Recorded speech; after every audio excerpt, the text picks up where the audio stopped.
13 on Your Side Weather Deck is sponsored by Montel Construction, your home team.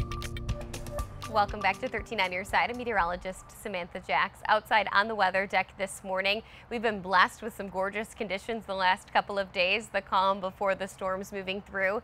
Today we have a short window of potentially active weather that we're going to be monitoring closely. Because of that, our weather ball is currently blinking green. We have no change foreseen in yesterday's temperatures back into the 80s, but we also have those showers and storms in sight.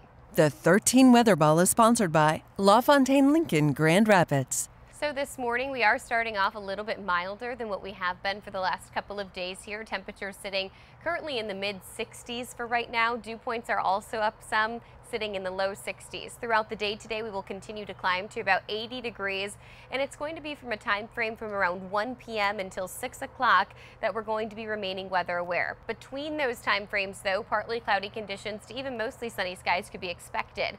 This morning, partly cloudy skies. We've got the batch of storms that move through during the mid-afternoon hours, and then we actually will see skies clear out really quickly, ending our day with sunny conditions. Now, in terms of our low pressure system, right now it's located over Wisconsin, and there's an associated cold front along with it. It's right along that cold frontal boundary that we will start to see the shower and storm development.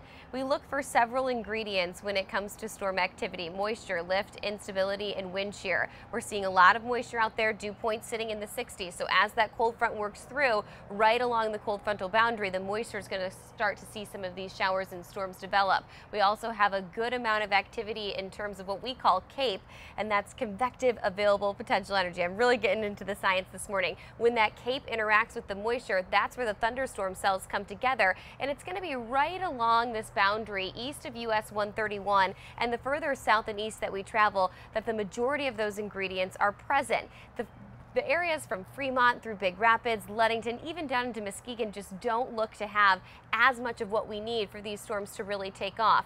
So again, it's going to be the further south and east that you travel that my concerns become a little bit higher from that 1 p.m. to 6 p.m. time frame. We're underneath a level 2 threat for severe weather. That's 2 out of 5, 5 being the highest, but that is upgraded from yesterday. And you can see that level 2 threat kind of cuts right through that area of where we are expecting storms to get a little bit stronger. There could, of course, be an isolated cell or two that's deemed severe in that green shadowed area, but it's just not as likely. What are our main concerns today? It's going to be hail, and it's going to be wind with a really low level threat for a spin up tornado. Winds are going to be breezy regardless of thunderstorms, gusting near 30 miles per hour throughout the day today. With an embedded thunderstorm, we could see 58+ mile per hour wind gusts, and then potentially that hail as well. Either one of those things could qualify that storm to be severe, but again, still that low level threat for a tornado. Lakeshore communities today, you have the lowest risk in terms of severe weather. The further inland that you get towards Greenville, that's where the threat becomes a little bit higher, and we could start to see some of those thunderstorm warnings go off. And then especially from Hastings, Ionia, Kalamazoo over to Battle Creek, you need to be weather aware today. The closer that you get to US 127, the higher that concern becomes. The rest of your 13 on Your Side 10-day forecast showing off temperatures climbing into the upper 80s to low 90s by next week, with dew points in the upper 60s to low 70s. So it is going to be humid and hot by this time next week.